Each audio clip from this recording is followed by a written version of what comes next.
CSS में आज हम लोग बात करेंगे सेलेक्टर्स की। इसकी सेलेक्टर क्या होते हैं, है ना।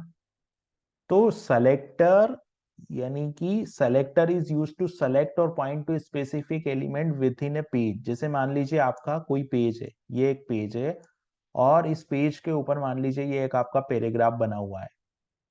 और अगर आप चाहते हो कि इस पैराग्राफ के ऊपर मेरे को कोई सीएसएस लगानी है, इस पैराग्राफ के ऊपर मेरे को कोई सीएसएस लगानी है, तो उसके लिए आपको सेलेक्टर यूज करना पड़ेगा, है ना। तो इस पैराग्राफ को सेलेक्ट करना है, या मान लीजिए कि कोई और नीचे यहाँ पर कोई बटन बना है तो इस बटन को सेलेक्ट करना है। तो ये सब चीजें जो है, ये जो सेलेक्ट करना है, बटन को सेलेक्ट करना है या पैराग्राफ को सेलेक्ट करना, कोई भी एक एलिमेंट को सेलेक्ट करना है, तो हमको सेलेक्टर यूज करना पड़ेगा, है ना। अभी जो सेलेक्टर होते हैं वो कॉमनली मतलब एक जनरल तौर पे हम बोले तो चार तरह के सेलेक्टर होते हैं, जो कि सीएसएस हमको प्रोवाइड करती है। जनरली चार तरह के जो सेलेक्टर है वो प्रोवाइड करती है। सबसे पहला जो सेलेक्टर होता है वो होता है यूनिवर्सल सेलेक्टर। जो फर्स्ट सेलेक्टर को हम लोग बोलते हैं यूनिवर्सल सेलेक्टर होता है। यूनिवर्सल सेलेक्टर है, यूनिवर्सल सेलेक्टर का अ, इसमें हर सेलेक्टर का एक अपना अपना रोल है। तो पहले हम लोग देखते हैं यूनिवर्सल सेलेक्टर क्या करता है। तो जो यूनिवर्सल सेलेक्टर होता है, द यूनिवर्सल सेलेक्टर जो होता है वो इंडिकेट करता है स्टार, जो हम स्टार होता है ना उससे, और ये सारे एलिमेंट पे ये प्रॉपर्टी अप्लाई हो जाती है। ठीक है, अगर मैं यहाँ पे बात करूं सेलेक्टर की तो ये कुछ इस तरह की प्रॉपर्टी है, और यहाँ पे ये जो प्रॉपर्टी है, the universal selector is indicated by the star and applies to all the element of the page. यानी कि ये जो प्रॉपर्टी होगी, इस यूनिवर्सल सेलेक्टर का यूज करके जो प्रॉपर्टी लिखी जाएगी, वो सारे एलिमेंट पे, पेज के जितने एलिमेंट है उस पे ये अप्लाई हो जाएगी। अब इसका अगर एग्जांपल हम देखें तो जैसे मैंने लिखा, एग्जांपल के लिए हम लोग एक कोड लिखते हैं। ठीक है, एग्जांपल के लिए मान लीजिए मैंने एक प्रॉपर्टी लगाई कि मुझे जो फॉन्ट है वो फॉन्ट, मुझे एरियल फॉन्ट लगाने हैं सब दो। ठीक है, तो एरियल फॉन्ट अगर मेरे को लगाने हैं तो मैं यहाँ पर इस प्रॉपर्टी का यूज करके अगर मैं फॉन्ट एरियल लगाता हूँ, तो इसका अभिप्राय क्या होगा, या ये जो है इसका मतलब क्या होगा, ये जो कोड मैंने लिखा है इसका मतलब क्या होगा कि यहाँ पर एरियल फॉन्ट जो है वो पेज के सारे एलिमेंट के ऊपर लग जाएंगे। ये काम होता है हमारा यूनिवर्सल सेलेक्टर का। ठीक है, उसके बाद में जो दूसरी कैटेगरी आती है वो आती है टाइप सेलेक्टर। जो दूसरी कैटेगरी है वो है हमारे पास में टाइप सेलेक्टर। और टाइप सेलेक्टर का क्या रोल होता है, पहले तो हम देखें कि टाइप सेलेक्टर क्या होता है। तो जो टाइप सेलेक्टर होता है वो apply for specific type of HTML element. कोई एचटीएमएल का किसी भी, जैसे आपने मान लो H1 के ऊपर लगाया, तो ये सेलेक्टर क्या करेगा, H1 के ऊपर लगेगा, है ना। और अगर आपने कोई पी टैग पे लगाया तो पैराग्राफ टैग के ऊपर लगेगा, H1 टैग के ऊपर लगाया तो H1 टैग के ऊपर लगेगा।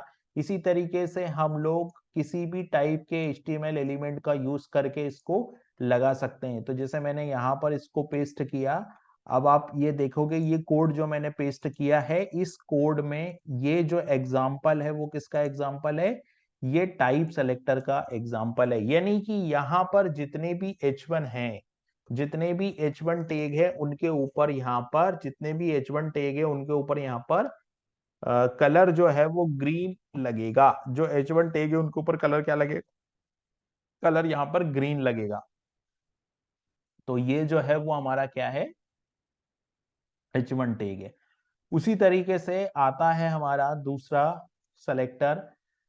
अब हम लोग बोलते हैं आईडी सेलेक्टर क्या होता है ना। तो जो आईडी सेलेक्टर होता है, हम लोगों ने यूनिवर्सल सेलेक्टर देखा, टाइप सेलेक्टर देखा, अब हम लोग देखने जा रहे हैं आईडी सेलेक्टर। तो आईडी सेलेक्टर का क्या रोल होता है, आईडी सेलेक्टर जो होता है वो क्या करता है, द जो आईडी सेलेक्टर है वो एक पर्टिकुलर आईडी के बिहाफ ये कोड चलता है। जैसे कि मान लीजिए कोई एलिमेंट है और उस एलिमेंट में इसको हम लोग हैश से रिप्रेजेंट करते हैं। इसका एग्जांपल देखते हैं, देखो इसका एग्जांपल ये है, यहां पर मैंने लिखा हैश, और हैश के बाद में ये इंट्रो। इंट्रो क्या है, यहाँ पर आईडी है, और आईडी क्या होती है, एक एलिमेंट की एक ही आईडी होती है जो यूनिकली एलिमेंट को आइडेंटिफाई करती है, ठीक है। तो यहाँ पर हम लोगों ने आईडी सेलेक्टर का यूज किया और फॉन्ट स्टाइल इटैलिक यहाँ पे कर दी, तो ये हमारे जो तीसरा सेलेक्टर था वो आईडी सेलेक्टर था। अब हम लोग अगर बात करेंगे क्लास सेलेक्टर की, तो जो क्लास सेलेक्टर होता है वो क्या करता है, क्लास सेलेक्टर क्या होता है, मल्टीपल एलिमेंट पे एक ही क्लास हम लोग लगा सकते हैं।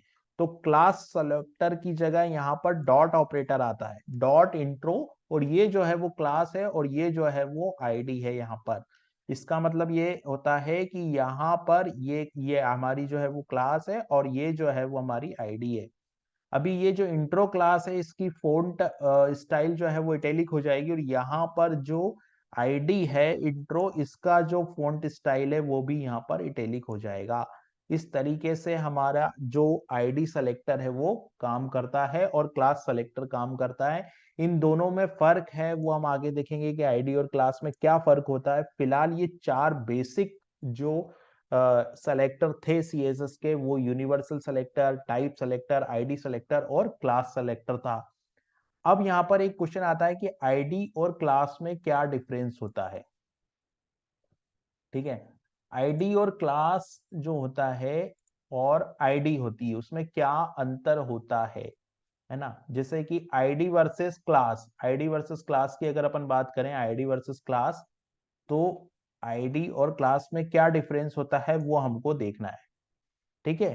तो आईडी और क्लास का जो डिफरेंस होता है वो यहाँ पर देखिए, आईडी जो होती है वो क्या करती है, can be use for identify only one element, मतलब एक यूनिक आईडी होती है हर एक एलिमेंट की। Where is a class can be use for identify multiple element.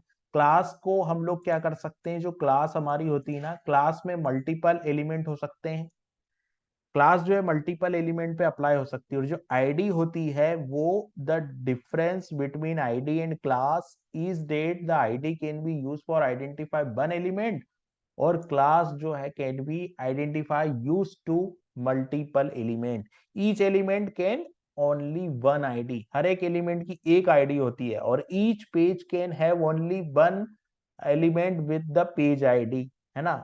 हम कोई अगर हम पेज बनाएंगे तो पेज में भी तो आईडी जो होती है वो यूनिक होती है, वो पेज की आईडी ले लो आप या कंपोनेंट की आईडी ले लो आप, तो वो आईडी जो हो गई वो क्या हो गई, हमारी यूनिक हो गई। उसके बाद में जो क्लास है वो मल्टीपल एलिमेंट पे हो जाएगी। जैसे मान लीजिए बैकग्राउंड कलर रेड है, अब किसी भी एलिमेंट का अगर बैकग्राउंड कलर रेड करना है तो वो जो क्लास हम यहाँ पर लगा रहे हैं वो क्लास उस एलिमेंट पे लगा देंगे तो उसका बैकग्राउंड कलर जो है वो रेड हो जाएगा। तो ये है हमारा आईडी और क्लास में क्या डिफरेंस था वो, और ये चार जो है वो बेसिक सेलेक्टर है। अभी इन सेलेक्टरों में कॉम्बिनेटर भी आता है, कॉम्बिनेटर की हेल्प से भी सेलेक्टर बनता है, तो वो भी हम लोग देखेंगे कॉम्बिनेटर की हेल्प से हम लोग सेलेक्टर किस तरीके से बना सकते हैं।